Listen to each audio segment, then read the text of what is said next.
Voilà, il est 2h02, donc je propose qu'on débute ce webinaire. A priori, il n'y a que moi qui aurai le son, donc si possible, à chacun de désactiver le son, comme j'expliquais il y a quelques minutes déjà, dans le sens où, a priori, il y a près de 120 inscrits, et que si tout le monde a le son activé, ça risque de poser quelques problèmes de larcène et de compréhension pour chacun. Donc voilà, bienvenue à tous. Certains nous rejoindront certainement en cours de route. Il est 2h02. Et donc, je suis là, votre interlocuteur, donc Yann Ducateux, pour vous présenter le Fonds Tourisme Durable dans les 4 départements donc de la Creuse, de la Haute-Vienne, de la Corrèze et de la Dordogne. Et donc, en premier lieu, je donnerai la parole à Marie-Pascale Reynaud, donc, responsable du comité départemental tourisme Dordogne, pour un mot de bienvenue. Oui, du coup, bonjour à toutes et tous. Merci d'avoir répondu à nos invitations respectives aussi nombreux. Donc, je suis Marie-Pascale Reynaud, directrice adjointe du comité départemental du tourisme de la Dordogne. Yann m'a fait prendre du galon subitement. Je le remercie. Donc, je vous souhaite la bienvenue donc, au nom des 4 comités départementaux et agences du tourisme du nord de Nouvelle-Aquitaine, donc la Corrèze, la Creuse, la Dordogne et la Haute-Vienne. Et donc, en préambule, je voudrais vous expliquer très brièvement en quoi nous sommes investis dans cette opération. Alors, en fait, l'État, vous en avez entendu parler, je pense, dans le cadre du plan de relance, a mis en place un fonds tourisme durable dont il a confié la gestion à l'ADEME. L'ADEME, vous en avez tous entendu parler, l'Agence de la transition écologique, qui est le bras armé technique de l'État en matière de développement durable. Donc, je rappelle que ce fonds, d'ailleurs, Yann le redira, est de 50 millions d'euros au plan national. Donc, afin de déployer ce fonds sur les territoires, l'État et l'ADEME ont souhaité se doter de partenaires territoriaux ayant la connaissance du secteur du tourisme. Parce que bien évidemment, ils sont experts dans le domaine du développement durable, mais pas forcément dans notre secteur d'activité. Donc, nous avons été, il faut le dire, fortement incités par l'État et l'ADEME à nous porter candidat dans le cadre d'un AMI, un appel à manifestation d'intérêt. Et donc, nous avons été invités à nous regrouper à plusieurs départements, puisque l'ADEME ne souhaitait pas avoir, au niveau de la Nouvelle-Aquitaine, 12 partenaires territoriaux, mais 3 ou 4. Donc, c'est la raison pour laquelle nous-mêmes, puisque nous avions déjà des habitudes de travail communes, nous avons décidé donc de candidater collectivement. Donc, il fallait un porteur de cette candidature.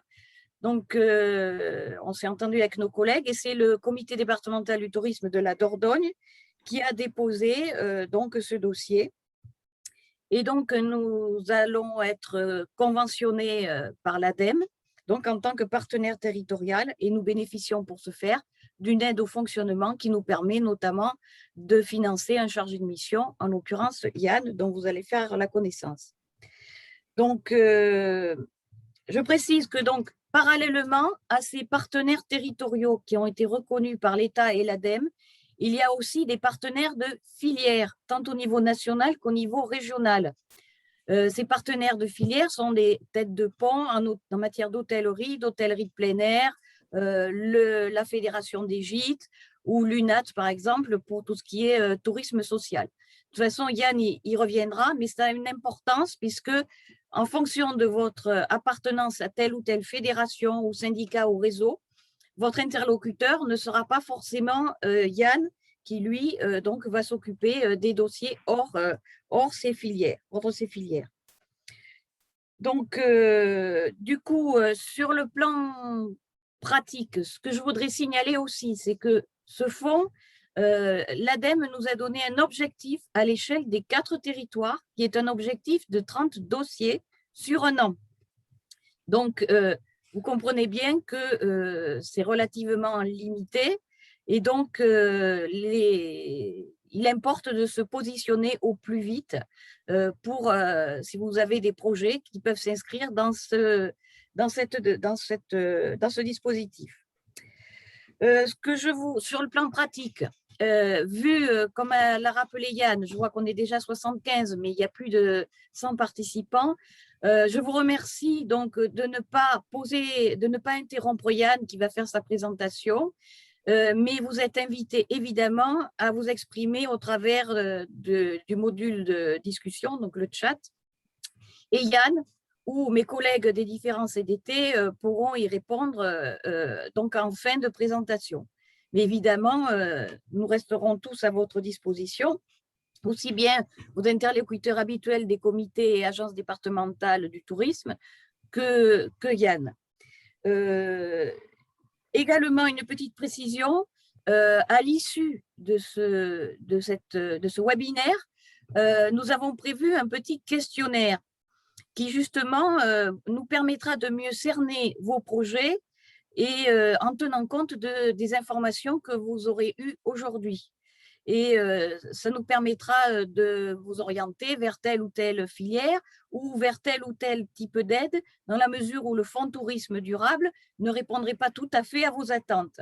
Donc, n'hésitez pas, si vous le souhaitez, donc à nous retourner, enfin à retourner en l'occurrence à Yann, ce petit questionnaire qui va grandement nous aider dans le traitement des demandes. Donc, je précise parce que j'ai vu que dans la discussion, certains demandaient si si vous alliez pouvoir disposer de la présentation. Sachez en plus que oui, je réponds oui, et que cette intervention en plus est enregistrée. Donc, nous pourrons la partager relativement facilement, les 4 CDT, ADT et nous-mêmes. Donc, je vous souhaite une bonne réunion, de beaux projets. Je salue également dans l'assistance, parce qu'il n'y a pas que des prestataires d'hébergement ou d'activité ou de restauration, il y a aussi des collègues, des chambres consulaires, des offices de tourisme qui seront aussi à même de relayer l'information au plus proche du terrain. Mais donc, sachez que les portes d'entrée officielles, si je puis dire, seront vos CDT et ADT, et en particulier Yann qui travaille pour le compte des quatre partenaires. Voilà, très bonne réunion et merci surtout d'avoir été aussi nombreux à répondre à notre appel. Voilà, merci Marie-Pascale. Et donc, on peut débuter donc, dans le vif du sujet. Je vous laisse tout d'abord mes coordonnées donc, avec mon adresse email qui est un peu compliquée vu mes origines belges, enfin franco-belges.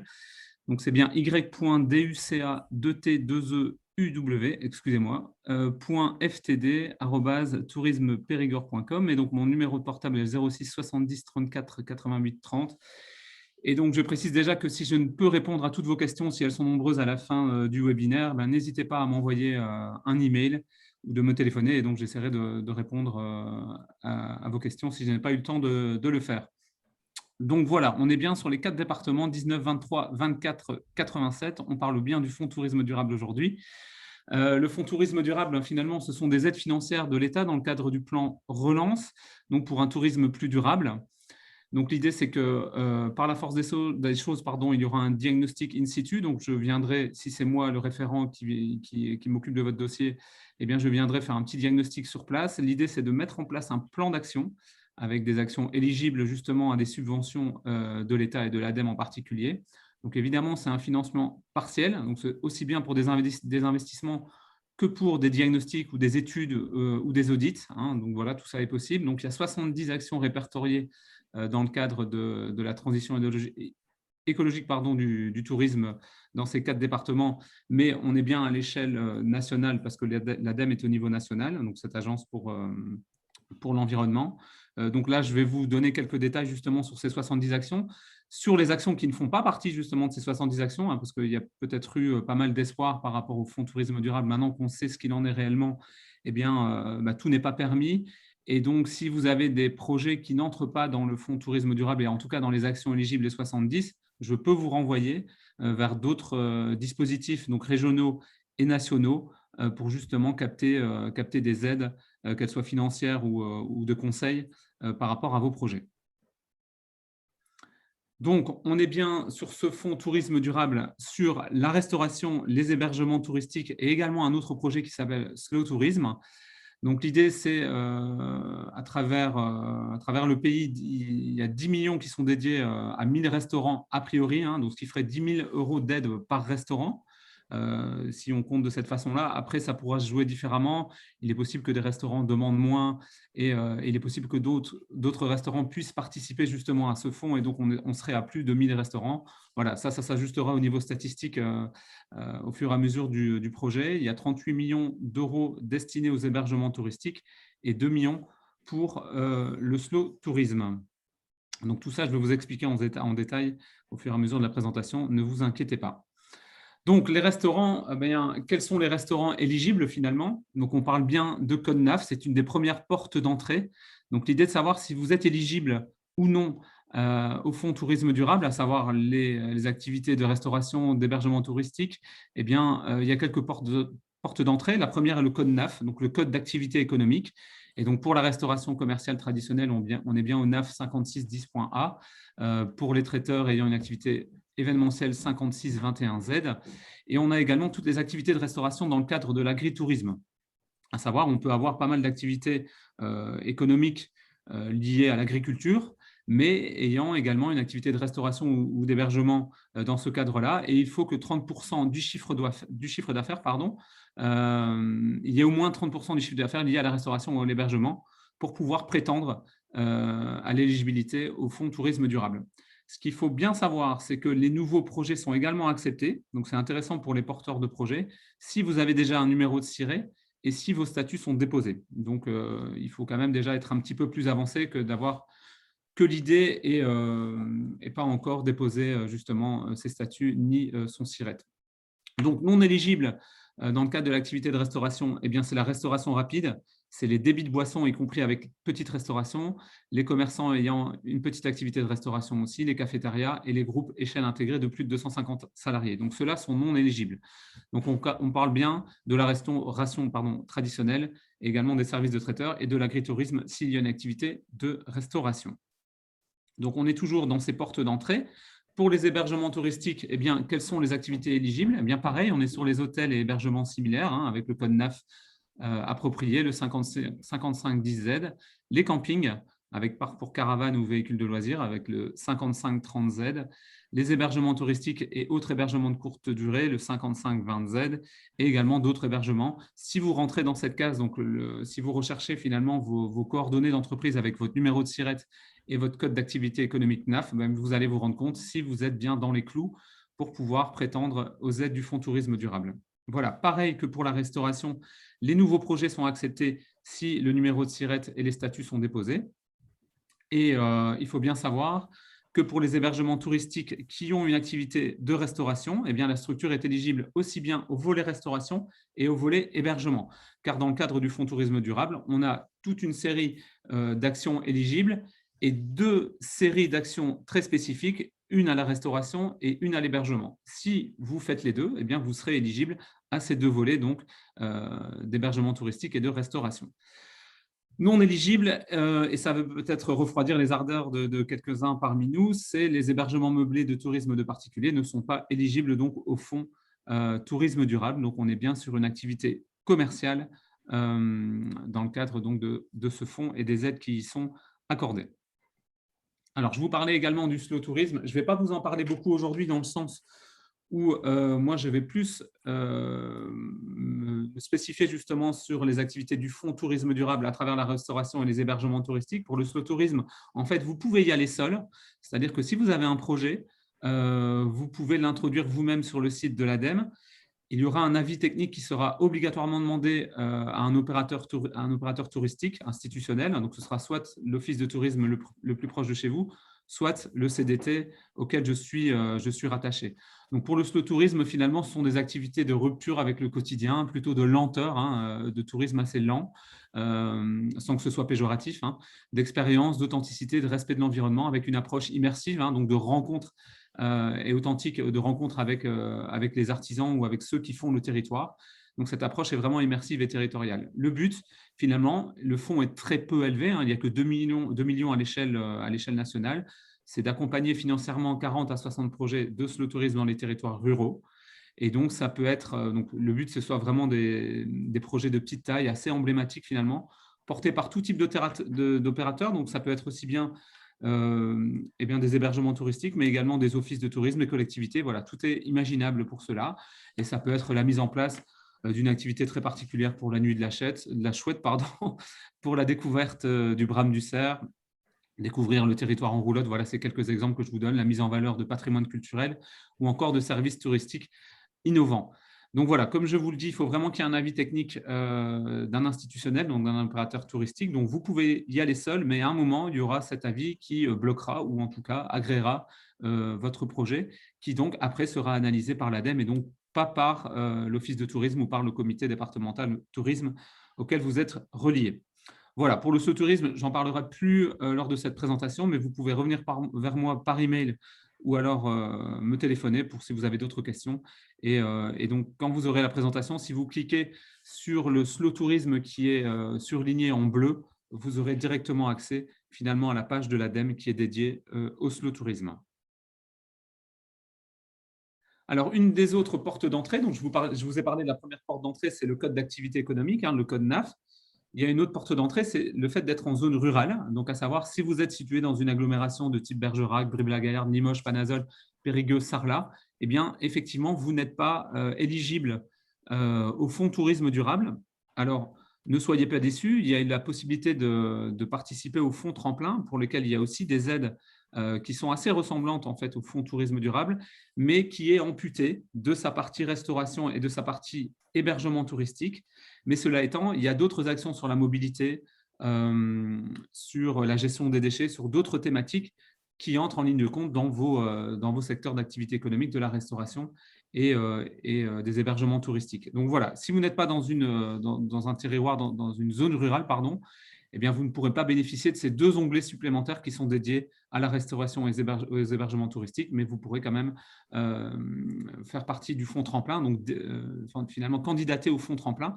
Et là, vous n'aurez pas besoin d'être accompagné par ma personne ou par d'autres référents qui sont liés au fonds tourisme durable. Donc voilà, je vous ai mis également, quand vous aurez la présentation, vous pouvez cliquer directement sur le fonds tremplin et vous verrez quelles sont les actions éligibles. Il y en a une cinquantaine, près d'une cinquantaine, pour lesquelles vous pourriez justement candidater. Alors, encore une porte d'entrée, ou non. Le fait que vous soyez ou non adhérent à une fédération, donc au niveau national, que ce soit la Fédération internationale des logis, que ce soit la Fédération nationale des gîtes de France ou la Ligue de l'enseignement, et au niveau de la Nouvelle-Aquitaine, de l'ANAPA, de l'UNAT ou de l'UMI, donc de l'UMI Nouvelle-Aquitaine. Alors, l'idée, c'est que si vous êtes adhérent à une de ces structures, pour pouvoir bénéficier du fonds tourisme durable, il faut passer par le référent de la dite structure. Parce qu'en fait, il y a un chargé de mission fonds tourisme durable dans chacune de ces structures. Donc voilà, si vous êtes affilié à l'UMI, pour la restauration ou pour l'hôtellerie notamment, eh bien, vous devez passer, a priori, c'est des accords qu'on a avec toutes ces fédérations, vous devez passer par le référent de l'UMI Nouvelle-Aquitaine. Pareil, si c'est au niveau national, eh bien, vous devrez prendre contact donc, avec les Logis de France, les Gîtes de France ou la Ligue de l'enseignement pour pouvoir introduire un dossier pour le fonds tourisme durable. Si vous ne faites pas partie, si vous n'êtes pas adhérent à l'une de ces fédérations, eh bien effectivement, c'est sur moi que ça retombe et donc c'est avec moi que vous prendrez contact pour candidater justement pour ces aides du fonds tourisme durable. Voilà, donc si vous êtes adhérent, vous devez passer par une de ces structures adhérentes justement. Voilà, donc ces conditions, je vous les ai données, voilà, ces portes d'entrée, donc le fait d'être en zone rurale, c'est un petit peu un résumé ici, le fait d'avoir un code NAF éligible, un code d'activité économique. L'idée pour les restaurants, c'est qu'il faudra signer une charte d'engagement sur le fait que vous prouviez en fait votre ambition de devenir un restaurant durable. Alors, c'est 10 points à signer pour lesquels vous vous engagez justement à proposer une assiette plus durable, à faire attention à vos économies d'énergie, à votre production de déchets.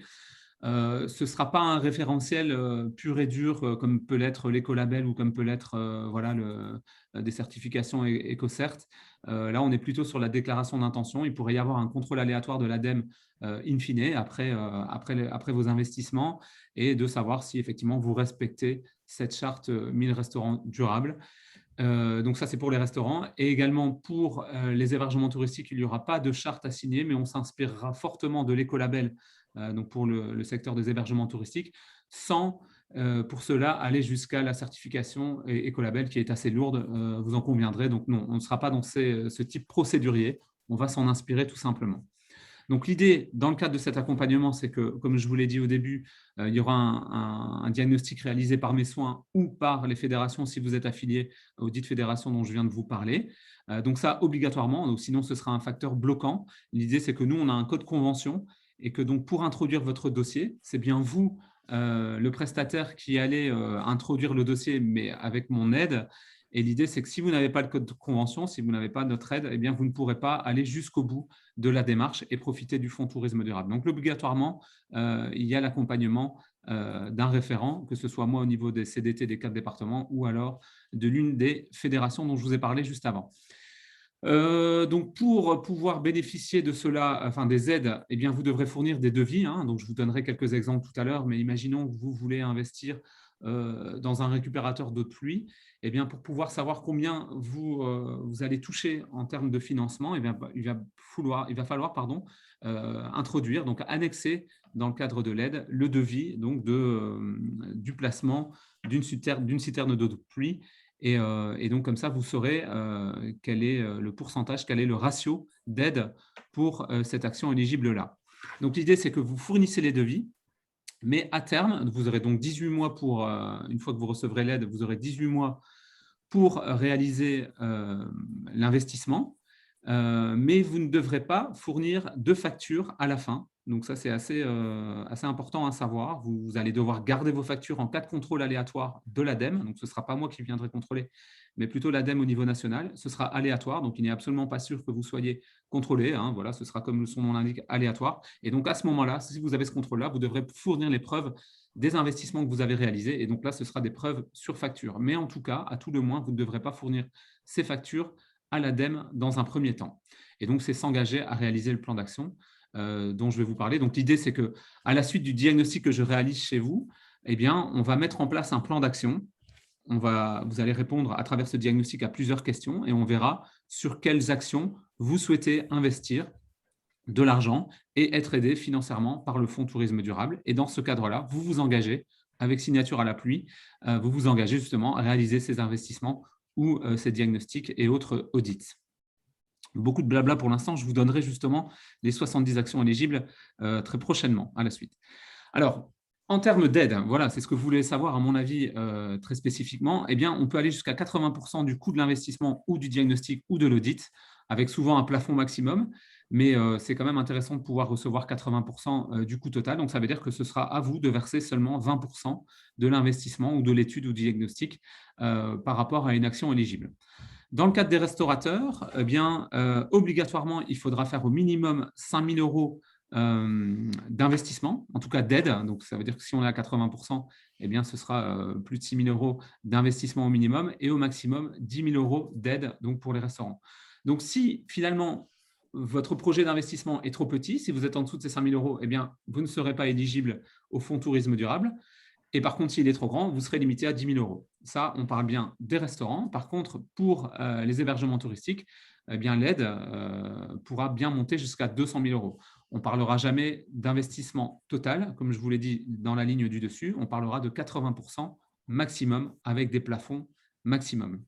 L'idée, c'est que vous recevrez, une fois que tout sera en ordre et que vous aurez envoyé tout votre dossier à l'ADEME et que celui-ci vous notifiera que le dossier est accepté. Dans les 15 jours, vous recevrez, je l'espère, 30% des aides promises et vous recevrez donc le solde, les 70% après la réalisation des investissements. Et donc, pour ce faire, ce sera à vous d'envoyer avec mon aide le dossier de suivi du plan d'action, donc qui dira à l'ADEME, bien voilà, on a réalisé le plan d'action, les actions auxquelles on s'engageait, et donc à partir de maintenant, je souhaite recevoir le solde de ce dont j'ai droit, donc les 70% restants. Vous avez 18 mois pour le faire, donc à partir du moment où vous signez, eh bien, dans les 18 mois, vous devez avoir réalisé vos investissements pour recevoir justement le solde de cette aide de 70%.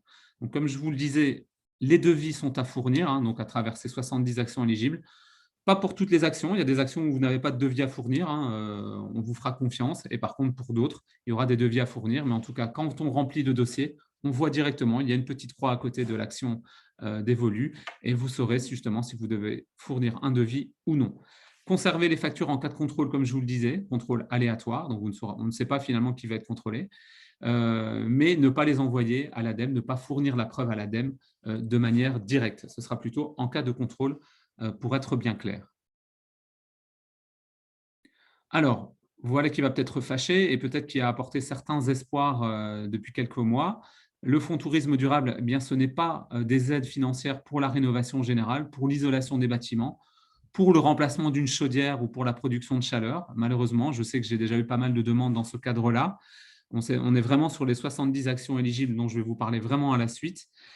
Il existe d'autres dispositifs à l'échelle nationale et régionale, hein, donc à savoir des crédits d'impôt pour la rénovation énergétique des TPE et PME, donc à savoir un crédit d'impôt de 30% sur vos investissements. Il y a des prêts verts, hein, des prêts à taux préférentiel avec l'ADEME et le BPI France. Il y a le diagnostic Écoflux, il y a le fonds chaleur de l'ADEME. Alors, tous ces dispositifs, eh bien, je peux vous renvoyer vers eux, mais je ne suis pas compétent en la matière pour vous aider justement pour le remplissage et la candidature à ce type d'aide.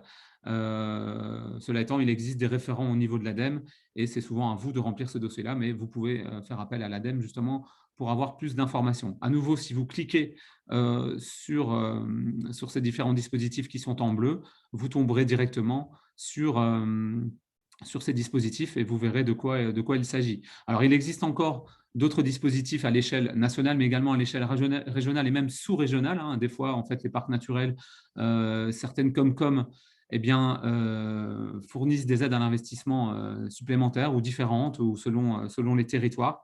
Donc, je vous invite justement à prendre contact avec vos offices de tourisme ou vos Comcom ou les CDT pour savoir quelles sont les aides supplémentaires sur votre territoire, justement, dans le cadre de la transition écologique finalement. Voilà. Donc, la rénovation, l'isolation des bâtiments, la production de chaleur sont déjà couverts finalement par d'autres dispositifs et donc ne le sont pas à hauteur du fonds tourisme durable qui est plus généreux en l'occurrence vu qu'on sera souvent à 80% d'aide à l'investissement. Pour les crédits d'impôt, on y est moins pour les préverses et d'autres choses. Donc, on n'est pas aussi généreux dans les autres aides financières régionales et nationales, donc notamment pour l'isolation, la production de chaleur et la rénovation de manière générale. Voilà. J'espère que je ne vous ai pas trop refroidi par rapport aux aides du fonds tourisme durable. Maintenant, je vais essayer de vous réchauffer justement en vous donnant quelques exemples d'actions éligibles. Donc, je vous parlais de l'onglet restauration durable, hein, donc je vous parlais du fonds tremplin où on a déjà une cinquantaine d'actions. Et en fait, le fonds tourisme durable se calque sur ce fonds tremplin et y ajoute d'autres actions éligibles spécifiquement à la restauration durable et spécifiquement aux hébergements touristiques durables. Donc, dans le cadre de la restauration durable, eh bien, effectivement, l'idée, c'est de proposer une assiette plus durable, donc plus locale, peut-être plus respectueuse de l'environnement. Donc, quand on parle de circuits courts, d'agriculture bio, d'agriculture raisonnée. Et donc, dans ce cadre-là, vous pourrez bénéficier d'aide à la consultance pour des études de marché, pour des formations à la cuisine durable, hein, parce qu'il y a pas mal d'associations ou de collectifs qui donnent justement des formations en la matière en cuisine. Et donc, pour savoir justement comment on peut proposer une assiette plus durable à sa clientèle. Mais également, donc là, on est plutôt sur de la consultance, hein, de l'aide à la consultance, mais c'est également des investissements plus terre à terre. Donc, ça peut être des meubles et des contenants pour le vrac, hein, donc pour éviter d'avoir trop de plastique et d'emballage plastique dans le cadre de son activité. Ça peut être les bio-seaux, donc en fait des seaux de déchets qui peuvent accueillir justement les déchets organiques et donc pour organiser une gestion des déchets plus durable des matières organiques. Donc, ça peut être via le compost ou via de la méthanisation si c'est possible sur votre territoire. Ça peut également être des aides pour des supports de communication dédiés à la restauration durable. Donc, l'idée que vous vous engagiez justement à être plus durable dans votre activité, eh bien, vous pourrez bénéficier d'aide pour des supports de communication. Donc, il y a des plafonds, comme je vous le disais. Dans ce cadre-là, je ne vais pas tous vous les donner, mais donc dans le cadre de la communication, vous pouvez avoir jusqu'à 2 000 € d'aide, toujours 80% maximum. Donc, vous devrez toujours payer 20%. Mais bon, dans ce cadre-là, vous pouvez avoir jusqu'à 2 000 € justement pour développer des nouveaux supports de communication, qu'ils soient numériques, qu'ils soient dans l'ordre de panneaux, hein, de panneaux chez vous à l'intérieur ou même extérieur. Voilà, tout ça est éligible. On a également la lutte contre le gaspillage alimentaire. Eh bien, ça peut être de l'investissement pur sur des balances, par exemple, sur des déshydrateurs, sur des robots coupes, sur des gourmet bags, donc les doggy bags, ce qu'on appelle donc justement pour éviter le gaspillage alimentaire, sur des cellules de refroidissement. Donc, vous voyez, là, on est déjà sur des choses plus intéressantes. Enfin, non pas que je dise que ce qui est avant n'est pas intéressant, mais en tout cas, en investissement, ça apparaît déjà quand même de quelque chose de plus concret sur des machines telles que le stérilisateur, l'étiqueteuse, des contenants à emporter réutilisables. Donc, voilà, l'idée, c'est vraiment qu'on est dans cette thématique de lutte contre le gaspillage alimentaire. Alors, comment vous saurez dans quelle case vous vous mettez? Eh bien, c'est via le diagnostic que j'effectue chez vous pour savoir si justement il y a des choses que vous voulez réaliser. Et donc, après, on remplira les tableaux pour justement eh bien, introduire un dossier et demander à l'ADEME des aides par rapport à ces différentes thématiques et actions éligibles. Donc, l'idée, c'est justement, si vous voulez investir dans un déshydrateur, donc pour éviter la lutte contre le gaspillage quand vous avez beaucoup de tomates ou quand vous avez beaucoup de fruits chez vous dans votre activité de restauration, vous pouviez, au lieu de les jeter, les déshydrater. Eh bien, vous devez faire un devis pour un déshydrateur. Et donc, quand vous introduirez la demande auprès de l'ADEME, eh bien, il faudra effectivement que vous annexiez ces différents devis pour pouvoir bénéficier de ces aides. On a également l'onglet dédié aux économies d'énergie. Donc, ça peut être des thermomètres, ça peut être des stores et des pare-soleil extérieurs, ça peut être l'isolation des meubles réfrigérés, donc des armoires positives ou négatives. Donc, vous voyez, ça va un peu dans tous les sens. Et ça peut être également dans la thématique économie d'eau, donc avec la mise en place de mitigeurs, de limiteurs de pression, de chasse d'eau double flux. Voilà, ça va un petit peu dans tous les sens. Je vous ai donné quelques exemples, mais il est possible qu'il y en ait d'autres. Il est possible que vous nous posiez des questions sur des investissements que vous voudriez faire et auxquels l'ADEME n'a pas pensé. Eh bien, l'idée, c'est que c'est assez…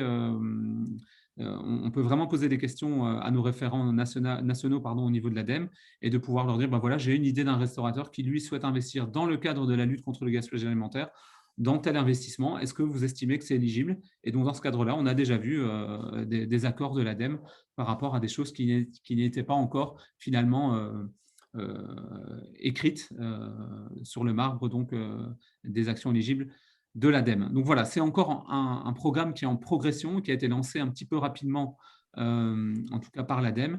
Et donc, il est possible qu'encore il y ait des choses qui changent un peu par rapport aux investissements qui seraient permis à l'avenir dans les mois qui viennent. Alors, ce que j'oublie de vous dire aussi, mais Marie-Pascale, vous en avez déjà touché un mot, c'est que le fonds est assez limité et peut-être qu'il sera reconduit en 2022, on n'en sait rien. En tout cas, pour l'instant, il y a 50 millions d'euros qui sont sur la table. Et donc, je ne l'ai pas écrit ici, mais je le dis oralement, c'est premier arrivé, premier servi. Donc, ça ne veut pas dire que je doute, je ne doute pas qu'en disant ce genre de phrase, je risque d'avoir ma boîte email submergée de nombreux coups de fil. Mais l'idée, c'est qu'effectivement, comme ce fonds, il est limité, mais il vaut mieux aller relativement vite pour pouvoir candidater et bénéficier des aides si elles sont encore disponibles. Donc voilà, ça c'est un peu malheureux. Cela étant, il est possible que l'ADEME reconduise ce projet, ce fonds, si le succès est au rendez-vous. Et donc, il est possible qu'en 2022, si vous n'êtes pas prêt pour l'instant, il est possible qu'en 2022, on renouvelle ce fonds. Donc là, sur ces 70 actions, on était sur l'onglet restauration durable. Il y a l'onglet suivant qui est lié aux hébergements touristiques durables.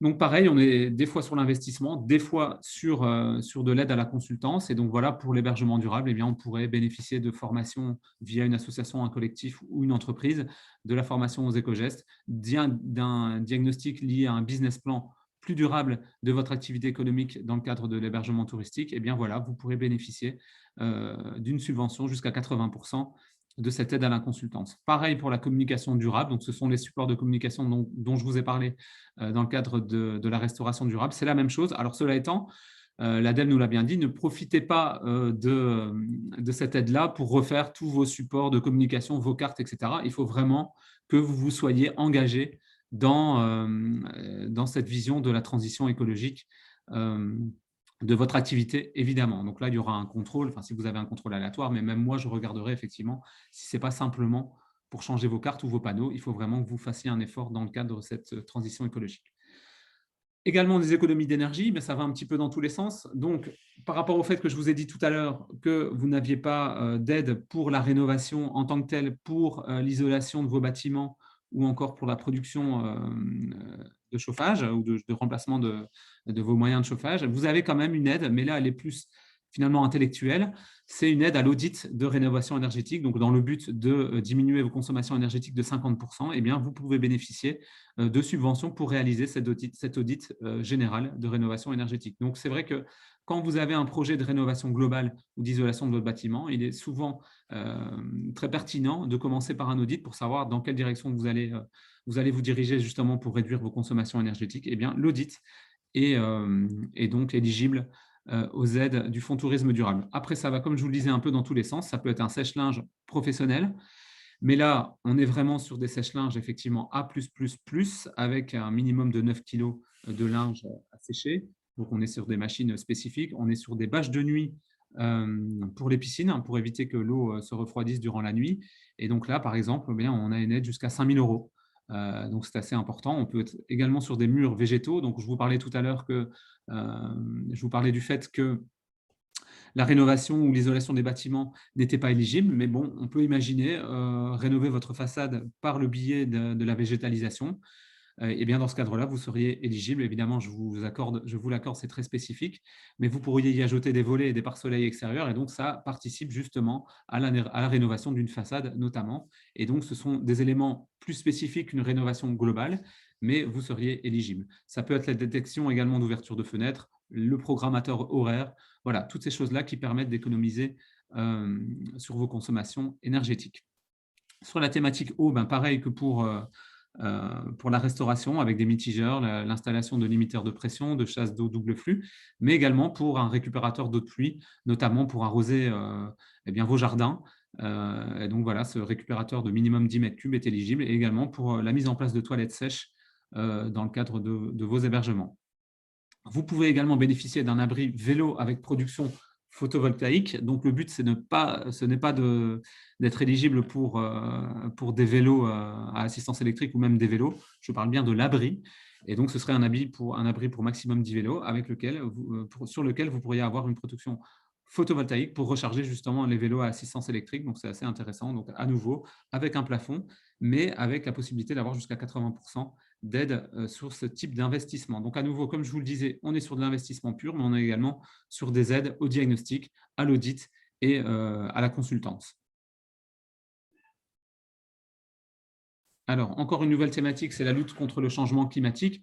Là, ça paraît un peu plus intellectuel, je dirais, moins terre-à-terre qu'un investissement en cuisine ou en hébergement touristique, mais vous avez la possibilité de réaliser votre bilan CO2 et d'avoir une stratégie de réduction des émissions de gaz à effet de serre dans le cadre d'une démarche ACT. Et donc là, à nouveau, vous pouvez faire appel à, je dirais, à un consultant pour réaliser ce bilan CO2 ou cette stratégie de réduction des émissions de gaz à effet de serre. Donc là, on rentre, vous voyez, précédemment, on était sur la restauration durable, donc les actions éligibles dans le cadre de la restauration durable. Dans le cadre des hébergements touristiques, en fait, ce sont les deux onglets qui sont ajoutés au fonds tremplin dont je vous parlais tout à l'heure. Donc, si vous n'êtes pas éligible dans le cadre de votre activité, dans votre code d'activité NAF, ou si vous n'êtes pas situé en zone rurale, eh bien, vous pourriez quand même bénéficier du fonds tremplin dont je vous parle juste après, les deux onglets, donc restauration et hébergement touristique, donc les onglets dont je vous parle à partir de maintenant.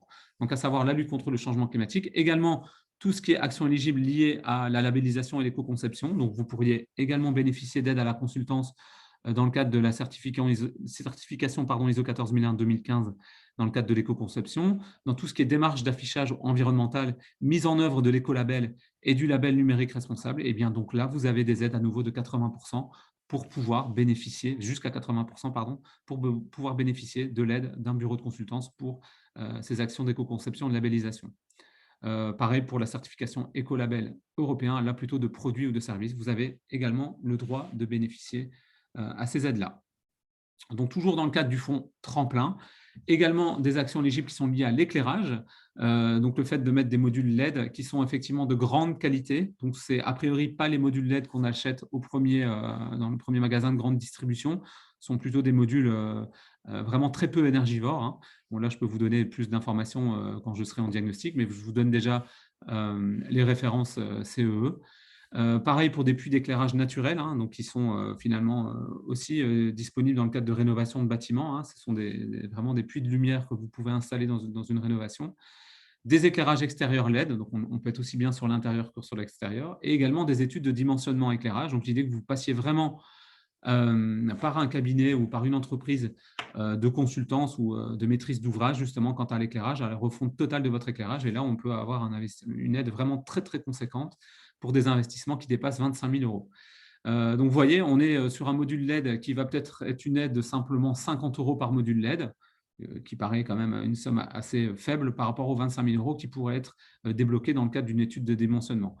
Donc, je vous dis, on fait vraiment le grand écart entre des investissements très concrets et des fois des études de dimensionnement, des investissements par rapport à une chasse double flux pour une toilette ou par rapport à un mitigeur ou un module LED et par rapport à des études beaucoup plus volumineuses pour lesquelles vous pouvez toucher jusqu'à 25 000 euros. Et donc, c'est l'idée finalement pour laquelle les hébergements touristiques peuvent toucher jusqu'à 200 000 euros d'aide au total en additionnant finalement toutes les actions éligibles parmi les 70, et bien, vous pourriez atteindre ces 200 000 euros.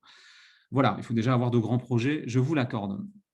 On a également des projets dans le cadre du froid commercial, donc à savoir, vous pouvez améliorer l'étanchéité et l'isolation des meubles de vente réfrigérés et ou chambres froides. Donc là, c'est effectivement faire appel à des prestataires pour améliorer l'étanchéité et vous pourriez donc bénéficier d'aide de 80% au maximum pour justement rénover, isoler, améliorer l'étanchéité de vos meubles de vente réfrigérés ou chambres froides. Également pour le remplacement des fluides dans les équipements frigorifiques commerciaux et également pour l'installation de froid commercial centralisé au CO2 avec récupération de chaleur. À nouveau, je vous l'accorde, c'est un projet de grande envergure, mais il est possible que chez certains de nos prestataires, il y ait ces projets-là dans les cartons depuis quelques années et donc ce serait l'occasion d'en profiter et de profiter de certaines sommes assez alléchantes justement. Donc voilà pour le froid commercial. Je suppose que vous aurez d'autres questions peut-être un peu plus spécifiques et j'essaierai d'y répondre aujourd'hui, soit à la suite par email ou au téléphone. Encore d'autres actions là plutôt liées à la rénovation globale des bâtiments et la qualité de l'air. Je vous parlais d'un audit énergétique tout à l'heure et à la maîtrise d'œuvre pour la rénovation globale avec cet objectif de 50% de réduction des émissions de CO2. Eh bien, donc, effectivement, vous pouvez bénéficier d'aide pour ces audits énergétiques qui sont assez importants, je dirais assez ambitieux. Également sur des diagnostics sur la qualité de l'air. Alors, ça ne parle pas à tout le monde, mais ça peut parler à certains quand même. Et donc, ce sont des actions qui étaient déjà éligibles dans le cadre du fonds Tremplin. Encore d'autres actions liées à la mobilité maintenant. Donc, vous pouvez bénéficier d'aide à la consultance pour la mise en place d'un plan de déplacement entreprise.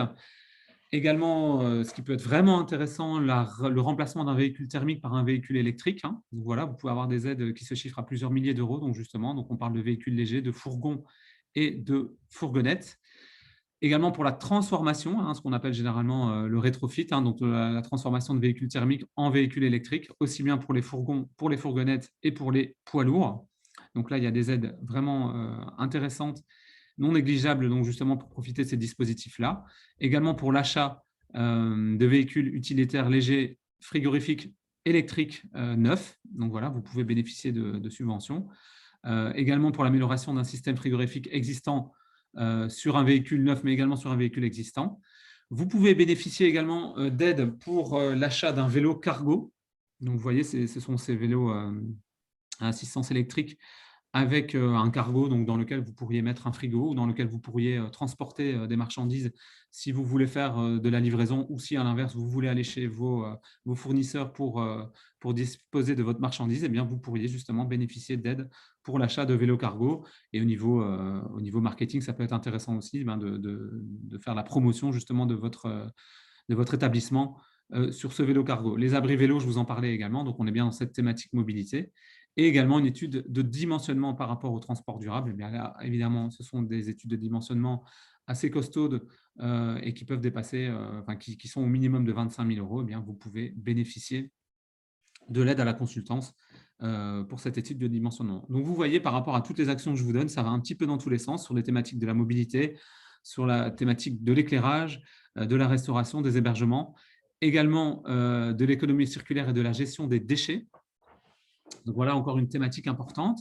Donc, vous bénéficiez aussi d'aide à la consultance pour faire un état des lieux finalement de votre production de déchets sur site, avec maximum 1100 litres par semaine de production de déchets. Et donc, l'idée, c'est de pouvoir justement se dire quelles sont les différentes matières que vous produisez, les différents déchets que vous produisiez, et de savoir comment on peut réduire Donc, prévenir cette production de déchets, d'une part, et de manière seconde, c'est de savoir finalement comment on peut recycler ou comment on peut traiter ces déchets de manière optimale. Donc, l'idée, c'est d'abord faire un état des lieux, également pour une analyse de process de production de déchets, de savoir finalement quels sont vos déchets produits à la semaine et de savoir comment on peut prévenir et comment après on peut recycler ou en tout cas retraiter ces déchets. Pareil pour un diagnostic pour la réduction de production d'emballage plastique.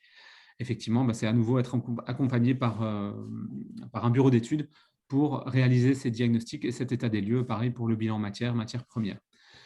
Là, on est vraiment dans les études. Après, on est aussi dans l'investissement pur et dur, très concret. Donc, la récupération d'eau de pluie via une citerne de minimum 10 mètres cubes. On peut également investir dans des compacteurs carton et plastique. Donc, voilà qui est à nouveau quelque chose de très concret. Sur des broyeurs végétaux. Donc, voilà, quand vous avez des espaces verts, vous pouvez investir dans un broyeur végétal. Donc, à nouveau, c'est une aide qui est non négligeable. Pour la préparation de biodéchets également, pour mettre en place des structures pour pouvoir récupérer et stocker les biodéchets afin qu'ils partent soit en centre de retraitement de biométhanisation, soit qu'ils partent en installation de compostage. Vous pouvez également être éligible à l'achat de composteurs si vous avez moins de 10 tonnes de déchets par an, donc pour les déchets organiques. Donc voilà, ça c'est vraiment de l'aide à l'achat, à l'investissement pour ces matériaux-là. Également, une étude de dimensionnement si vous voulez mettre en place des mécanismes d'économie circulaire. Donc là, on est à nouveau sur des projets de plus grande envergure. Donc, le grand écart est à nouveau de mise, à savoir sur des investissements plutôt légers et des études de dimensionnement ou des études des audits un peu plus costauds, en tout cas en termes de prix. Donc voilà, en résumé, les 70 actions éligibles. J'ai essayé de vous donner des exemples concrets. Il y en a d'autres. Vous pouvez y réfléchir vous-même dans le cadre donc, de ce que je vous disais, dans les cadres de l'économie circulaire, de la gestion des déchets, de la thématique mobilité, de la thématique rénovation globale des bâtiments et qualité de l'air, dans la thématique éclairage, dans le foie commercial. Réfléchissez justement à ceux que vous pourriez mettre en place dans votre établissement et de me poser la question, de savoir si c'est éligible. Et moi, je remonterai l'information, si je ne sais répondre immédiatement, à nos référents à l'ADEME. Pareil pour la lutte contre le changement climatique, sur l'éco-conception et la labellisation. Et pareil sur les 2 onglets spécifiques hébergement touristique durable et sur la restauration durable. Voilà, donc en résumé, je vous le disais, la première chose, c'est si vous êtes accompagné par moi ou un référent des différentes fédérations où vous êtes adhérent, eh bien, un diagnostic obligatoire qui est gratuit, mais qui est obligatoire à faire par mes soins ou par un référent, qui sera réalisé sur place. Donc, il y aura une visite de votre établissement. À la suite de ce diagnostic, eh bien, on met en place un plan d'action, de savoir finalement quelles sont les actions sur lesquelles on va travailler et donc quels sont les investissements qu'on va faire par rapport à toutes les questions, par rapport au diagnostic qui a été posé. Voilà, vous avez envie de vous améliorer dans le cadre de la mobilité et dans ce cadre-là, vous voulez justement réduire votre consommation énergétique dans vos déplacements chez les fournisseurs ou à l'inverse, quand vous allez, je dirais, donner vos plats chez votre client, quand vous faites du service à domicile, pardon, je ne trouve pas mes mots, eh bien, vous pourriez bénéficier d'investissements pour un vélo cargo. Et donc, c'est dans le cadre de diagnostic qu'on va se rendre compte qu'on va le mettre dans le plan d'action, effectivement, avec mes soins. Donc, en accord avec le bénéficiaire. Si dans le cadre du diagnostic, on arrive à un tas d'actions, mais sur lesquelles vous n'êtes pas spécialement d'accord, vous dites, non, finalement, j'ai cru que, mais ça devient trop costaud, toute la liste d'actions que j'ai à faire, eh bien, en accord avec moi-même, on va se dire, non, ça, on n'y touche pas pour l'instant, on le garde à l'esprit dans un horizon plutôt de moyen terme ou de long terme. On va peut-être y travailler dans quelques années, mais pour l'instant, notre priorité va être sur différentes actions et vous vous engagez justement sur ces actions-là qui sont plutôt prioritaires, donc dans les 18 mois au maximum. Donc, suite à ça, il y a un catalogue finalement d'actions détaillées avec des investissements à faire. L'idée, c'est le travail de votre côté. Moi, je peux vous aider à trouver des prestataires, mais je suis évidemment neutre. Donc, des prestataires pour mettre en place par exemple, une citerne d'eau de pluie pour investir dans un déshydrateur ou pour faire appel à un cabinet de consultance pour un bilan carbone, eh bien, effectivement, c'est plutôt à vous à chercher les prestataires les fournisseurs avec lesquels vous voudriez travailler. Nous, on peut vous donner des pistes, mais ce n'est jamais nous qui allons vous orienter de manière directe parce qu'on n'a pas le droit déjà par rapport à ces différents fournisseurs. Voilà, donc à nouveau, comme je vous le disais, c'est juste un rappel ici sur ces 4 étapes. Pour les restaurateurs, il faudra signer ce cadre d'engagement 1000 restaurants durables à travers la France. Et puis l'idée, ce sera intéressant pour vous, c'est que vous pourriez aussi bénéficier de la campagne de promotion de l'ADEME par rapport à ces 1000 restaurants durables. Donc, c'est effectivement intéressant au niveau marketing également, sans que ça ne vous engage à mettre en place des procédures de certification comme ça peut l'être pour un écolabel ou pour un mécanisme EcoCert ou pour la certification bio ou écotable ou je ne sais les autres labels. Voilà, donc on est quand même dans quelque chose de plus soft. À la suite, eh bien, il y aura une évaluation dans les 18 mois avec un diagnostic final simplifié de voir si vous avez atteint vos objectifs, les objectifs qu'on a définis dans le plan d'action. Et il y aurait la possibilité d'avoir un contrôle et d'une évaluation aléatoire par l'ADEME, donc qui n'est pas obligatoire, on n'est pas vraiment dans ce mécanisme-là. Et donc, s'il y a un contrôle aléatoire de l'ADEME, eh bien, vous devriez pouvoir prouver que vous avez fait tel ou tel investissement. Si ce n'est pas le cas, eh bien, soit vous devriez rembourser les aides que vous auriez reçues par rapport à un investissement, une seule ligne que vous n'auriez pas faite, par exemple, ou plusieurs lignes, ou alors vous vous engagez en accord avec l'ADEME à réaliser cet investissement dans les 3 mois ou dans les 6 mois. Là, ce sera plus avec le contrôleur de l'ADEME qu'il faudra effectivement négocier, donc soit rembourser, soit négocier pour retarder l'investissement. Voilà pour ces 4 étapes. Je vais vous laisser maintenant un peu de temps et pour justement poser certaines questions, si certaines choses ne sont pas claires, si vous avez d'autres idées. Je vais regarder tout ça et je vais essayer d'y répondre oralement. Comme je vous le disais, si je ne sais pas répondre à tout, n'hésitez vraiment pas à m'envoyer un email ou à me téléphoner. J'essaierai de vous répondre dans la mesure du possible. Je doute qu'effectivement, dans les jours qui viennent, je risque d'avoir beaucoup de demandes et je suis déjà sur certains dossiers, mais bon, je ferai tout ce qui est en mon pouvoir pour vous répondre. Alors, je regarde effectivement les différentes questions qui me sont déjà adressées. Donc, voilà, pour l'instant, j'ai beaucoup de bonjours. Donc, je descends. Voilà. Je parle trop rapidement pour les contacts, à noter. Alors, je vais vous remettre la page des contacts très rapidement. Alors, les tables d'hôtes non ERP sont-ils considérés comme de la restauration? Peut-être que Marie-Pascale, vous pouvez prendre la parole aussi quand je ne sais pas y répondre. De toute façon, la grille d'entrée, le critère d'entrée, comme l'a rappelé Yann, c'est le code NAF. Alors, Voilà. les tables d'hôtes, normalement, ne sont pas ERP puisqu'elles sont en complément de l'activité chambre d'hôtes. Et c'est là qu'on rentre dans les critères réseau agricole, bienvenue à la ferme, etc. Accueil paysan dont a parlé Yann tout à l'heure. Donc, avec 30%. La Oui. notion de ERP ne rentre pas en ligne de compte là. Oui. Peut-être que mes collègues peuvent compléter justement. Oui, pardon, excuse-moi, Marie-Pascale. C'est pas forcément, enfin, table d'hôte, c'est pas forcément de l'agricole.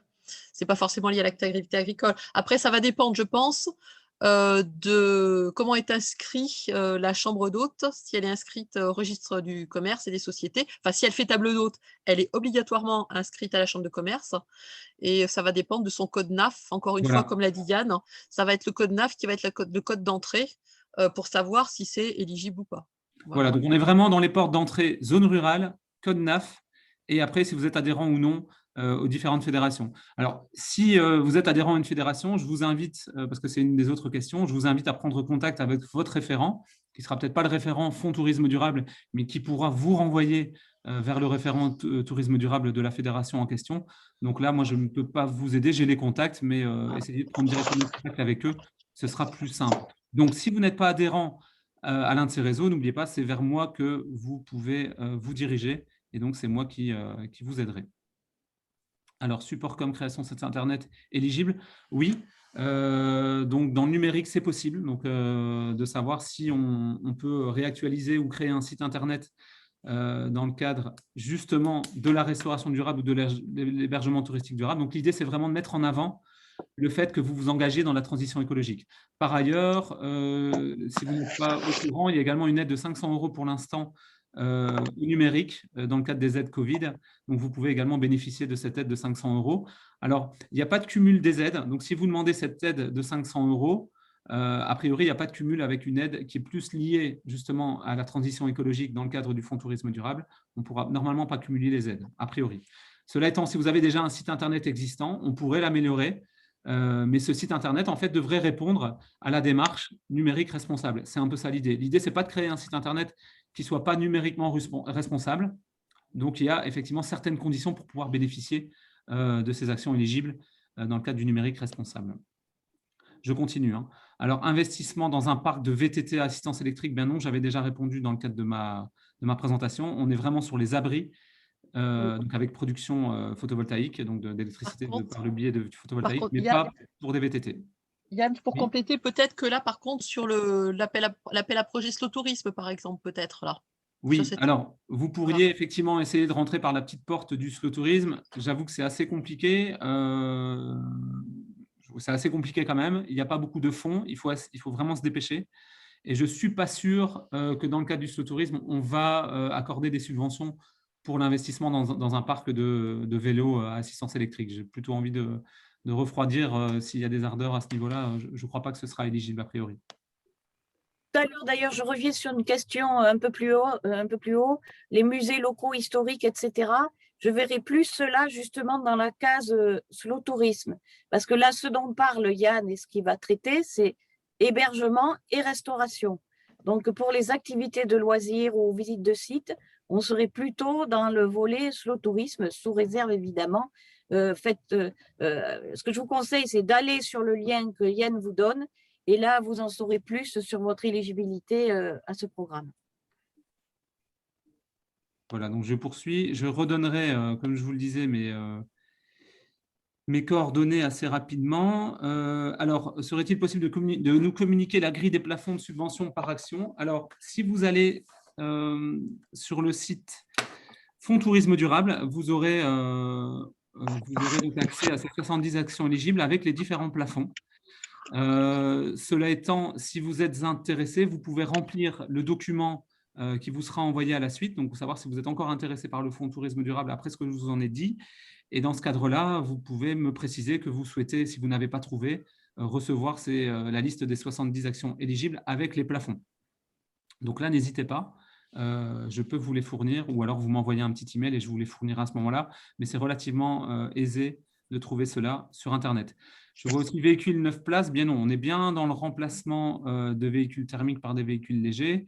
Et donc, ce sont des… Je reviens sur ma présentation. Est-ce que je peux la partager à nouveau? Donc ici, on est bien sur la transformation d'un véhicule ou le remplacement d'un véhicule thermique par un véhicule électrique, donc sur un véhicule léger, fourgon ou fourgonnette. Donc a priori, oui, si on est bien dans ce cadre-là d'un véhicule thermique par un véhicule électrique. Oui, tout à fait. Et donc là, à ce moment-là, vous verrez, selon le modèle du véhicule et également selon l'âge, selon ce que vous prenez, eh bien, les aides seront différentes. On n'a pas le même plafond pour chaque véhicule, évidemment. Donc là, c'est plutôt à voir en détail, mais effectivement, c'est éligible. Alors, je poursuis. Il y avait une question sur les charges salariales, alors je vois. Je ne l'ai pas vue, celle-là. Pour la certification Ecolabel, cela peut-il prendre en compte les charges salariales d'un salarié dédié? C'est une bonne question. Peut-être me la reposer par email. A priori, on est plutôt sur l'investissement. sur le fait de faire appel à un prestataire. Donc, je n'ai pas l'impression que… Mais je ne peux pas le certifier. Donc, ça, c'est vraiment le type de question qu'on doit faire remonter à l'ADEME. Donc, oui, moi, je ne pense pas. C'est du fonctionnement, je ne suis pas sûre, pas mais à plus, vérifier. Je vais pas le certifier. Donc, à nouveau, si vous remplissez le document, peut-être me poser cette question en direct ou alors m'envoyer un petit email avec cette question en direct. Cela étant, je la note. Pour les travaux, c'est important de préciser que ce sont des travaux sur devis. On fait appel à des prestataires et à des entreprises. Il ne faut pas oublier l'état d'esprit de ce plan de relance. C'est vraiment de l'aide à l'économie, aux entreprises. Donc, c'est pour ça d'ailleurs qu'il y a une sélection par code NAF, justement, pour bien rester dans ce cadre. Voilà, ici vous avez mes coordonnées. Il y a une question aussi, si certains investissements éligibles viennent d'être faits, peuvent-ils être pris en compte? Pour moi, non. Non, pas rétroactif. Non, ça c'est trop tard, donc malheureusement. Voilà. L'idée, c'est qu'il faut remplir le dossier avant de commencer les investissements. Et donc, et dans cette même veine, finalement, quelqu'un qui a un projet avec les statuts déjà déposés, et le numéro de SIRET déjà déposé, donc ça veut dire que vous pouvez le faire à partir de maintenant. Si vous candidatez dans 2 mois, dans 3 mois, s'il est encore possible de candidater, eh bien, à partir du moment où votre SIRET est déposé et vos statuts également, vous pourriez bénéficier du Fonds Tourisme Durable. Donc voilà, vous avez mes coordonnées ici.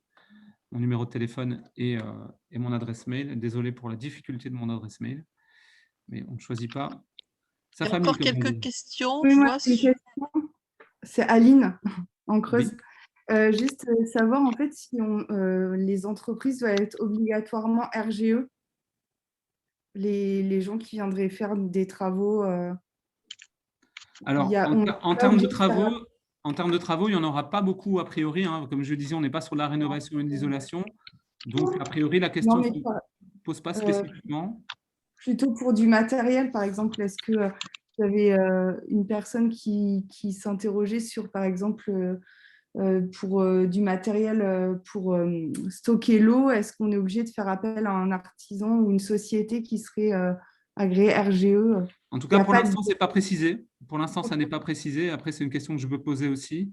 C'est Mais pas pour l'instant, ce n'est pas précisé, ouais. précisé. J'ai regardé dans tous les fichiers, mais ça aurait été aussi logique Oui. de faire appel à des gens qui sont éco-labellisés ou éco-responsables, mais pour l'instant, ce n'est pas précisé. Non, non, non, ce n'est pas précisé, effectivement. Aline, je pense qu'il ne doit pas y en avoir beaucoup. Hein. Enfin, Non. Oui, mais ça. bon, c'était... Mais bon, voilà. Oui, oui, je comprends ta logique. Hein, c'était juste d'aller jusqu'au bout de la démarche. Hein. Il y a une question là sur un code NAF là, pour un camping d'abord chez vous en Dordogne. Une histoire de code NAF, là, je vois. Terrasse du Périgord. Je regarde à nouveau. Discussion. Je suis camping NAF 5530Z, labellisé clé verte proche Sarlat, mais pas sur cette commune. Suis-je éligible? C'est la question de la commune, là. Oui. Ouais. C'est le lieu d'implantation de la structure qui fait foi. Si le camping est dans une commune limitrophe de Sarlat, il sera, à mon avis, éligible.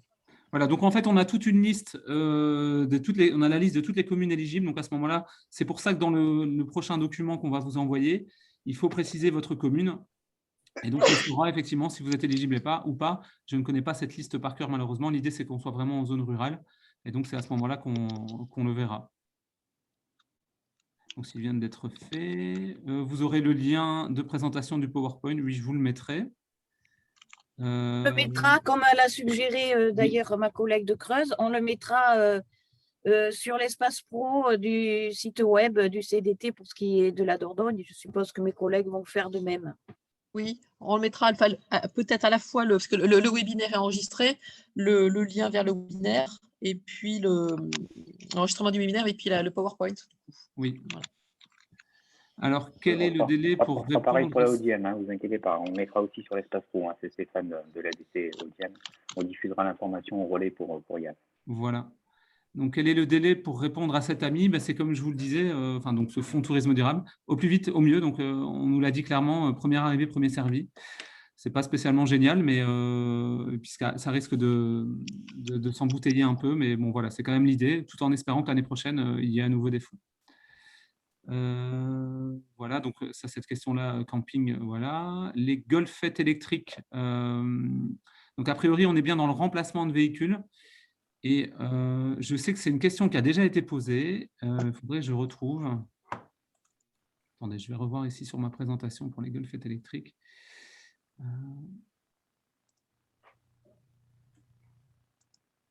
Donc, c'est la transformation, c'est le remplacement. Donc, c'est vraiment du remplacement. Donc, l'idée, ce serait que vous devriez remplacer un véhicule thermique par une golfette électrique. Véhicule léger, fourgon, fourgonnette. Je doute que ça passe. Je doute vraiment que ça passe sur la golfette.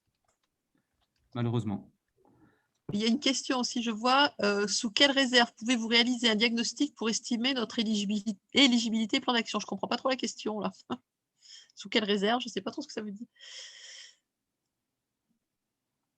Donc, oui, bon, je vais à la suite, Isabelle, excuse-moi. Mais donc, Oui, vas-y. Je suis un particulier possédant déjà un gîte en pleine forêt Airbnb. Je désire en créer un deuxième en slow tourisme.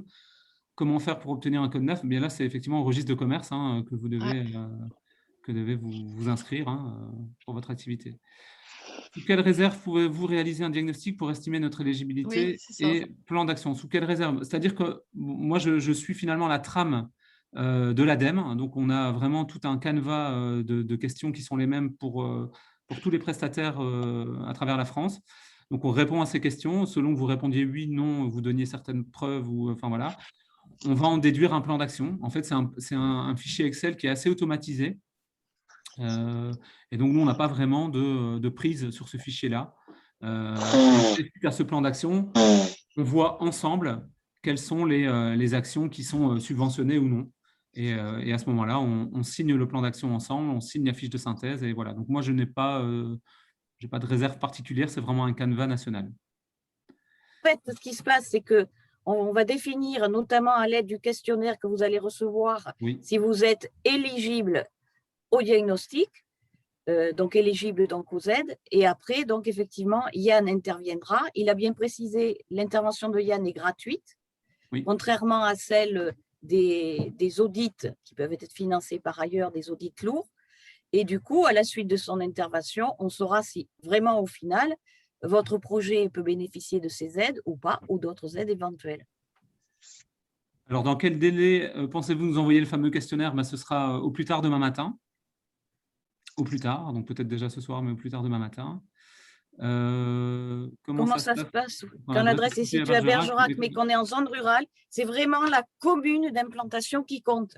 Alors, je sais bien que en zone périphérique de certaines agglomérations, il y a des zones dites rurales, mais on est vraiment, le critère, c'est le code INSEE de la commune.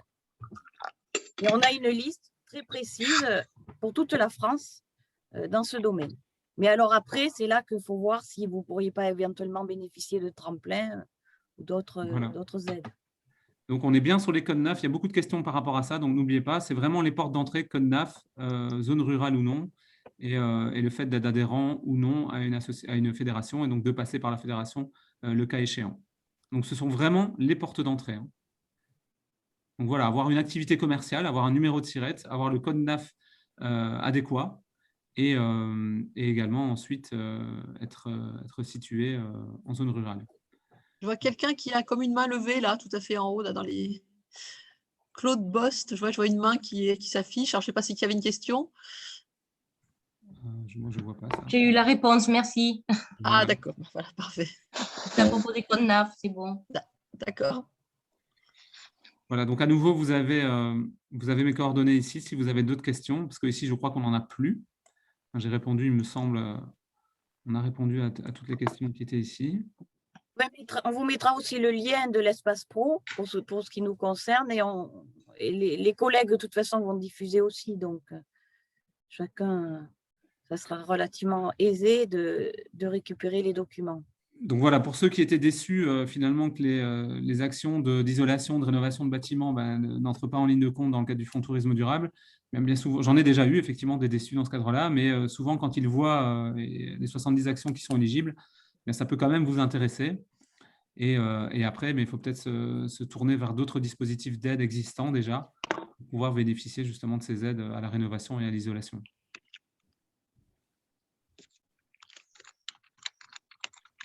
Voilà, donc je ne sais pas s'il y a d'autres questions. S'il n'y en a pas, on peut peut-être terminer le webinaire et vous remercier justement de votre attention et de vos questions. Alors,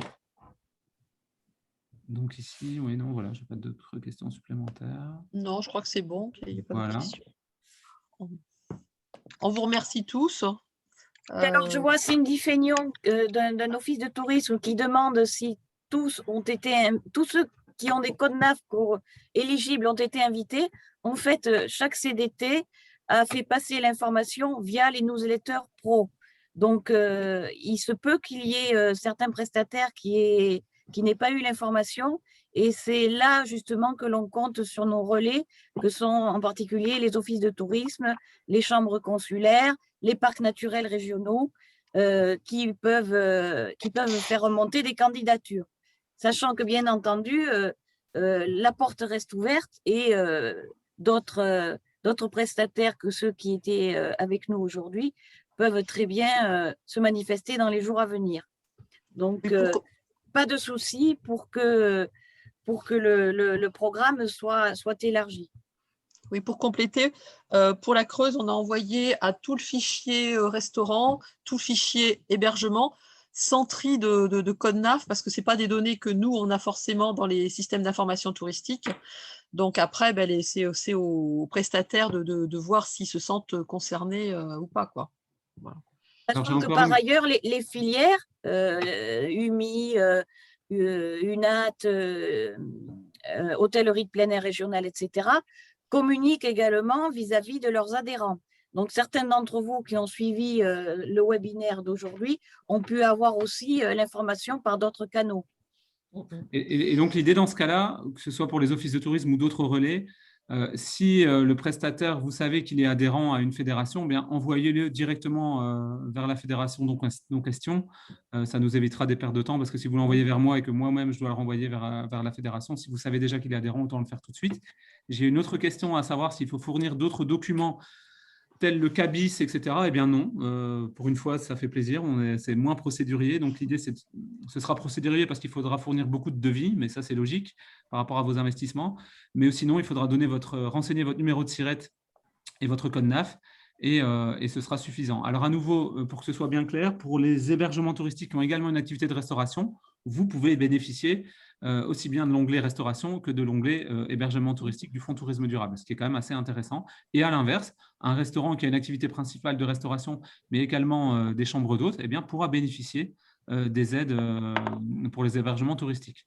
Donc voilà, quand vous avez la double casquette, vous pouvez bénéficier des deux aides, des deux côtés. Juste une dernière chose pour les Creusois, là. Tu l'as marqué dans ton PowerPoint, mais je le redis.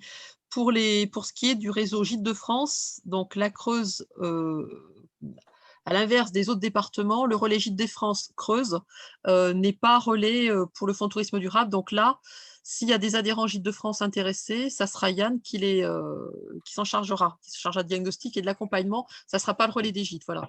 Donc, alors, pareil pour le NAPA en Limousin, ce sera aussi… Alors, NAPA, c'est Nouvelle-Aquitaine, hôtellerie de plein air, quand même, au cas où. Oui, c'est la Fédération régionale des campings. Oui. Sachant qu'en ex-Limousin, on a toujours une fédération régionale Creuse-Corrèze de Vienne qui a souhaité, a priori, que ce soit les Yann qui suivent les dossiers. Voilà. Il y a du coup, le seul département dont les dossiers vont remonter à la Fédération régionale de l'hôtellerie de plein air, c'est la Dordogne. Voilà. Puisque nous, notre syndicat départemental de l'hôtellerie de plein air a passé est OK pour que donc ces ressortissants soient traités au niveau régional. Voilà. Il y a des petits particularismes locaux. Voilà. Voilà, donc merci en tout cas de remplir le questionnaire qu'on va vous envoyer si vous êtes toujours intéressé ou plus que jamais. Soyez un peu indulgents si je ne vous réponds pas dans la foulée parce que j'ai déjà pas mal de demandes, mais voilà, je ferai attention à toutes les demandes évidemment et j'y répondrai sans faute, bien sûr, plus tard la semaine prochaine. Excuse-moi, Yann, j'ai une dernière question. C'est Aline en Creuse. Oui. Est-ce que on les Creusois, on est très… les codes NAF que tu as présentés dans ta slide pour les hébergements touristiques, oui. Ils sont tous ici, il n'y en a pas d'autres en fait. Alors, si, il y en a d'autres. Quand vous avez un code NAF, donc dans le cadre de l'agriculture, notamment, ça peut être un vigneron ou d'autres, il y a en outre une activité de restauration ou d'hébergement touristique. À partir du moment où cette activité de restauration ou d'hébergement touristique, son chiffre d'affaires est supérieur à 30% du chiffre d'affaires global. Et donc là, effectivement, on a énormément de codes NAF supplémentaires que je n'ai pas noté ici parce qu'à ce moment-là, ça devenait un peu brouillon. Et donc, effectivement, j'ai une question de Xavier qui me demande si le 9003A est éligible. Je ne sais pas ça maintenant tout de suite, mais il est possible que oui, si c'est une activité agricole, je ne connais pas tous les codes NAF par cœur. On peut aller voir sur le site de l'ADEME, c'est ça? Vous pouvez aller voir, vous me posez la question. Alors, comment puis-je trouver mon code NAF? Le code NAF, vous pouvez le trouver de par… quand vous avez votre numéro de SIRET, si vous allez sur Internet, vous tapez votre numéro de SIRET, vous aurez votre code NAF a priori, ou alors dans les papiers que vous avez reçus du greffe, du registre du commerce, vous avez votre code d'activité économique. C'est ça. Merci. Ou sur le CABIS, exactement. Merci Caroline. Voilà. Donc, s'il y a encore des questions, contactez-moi ou contactez la fédération à laquelle vous êtes affilié.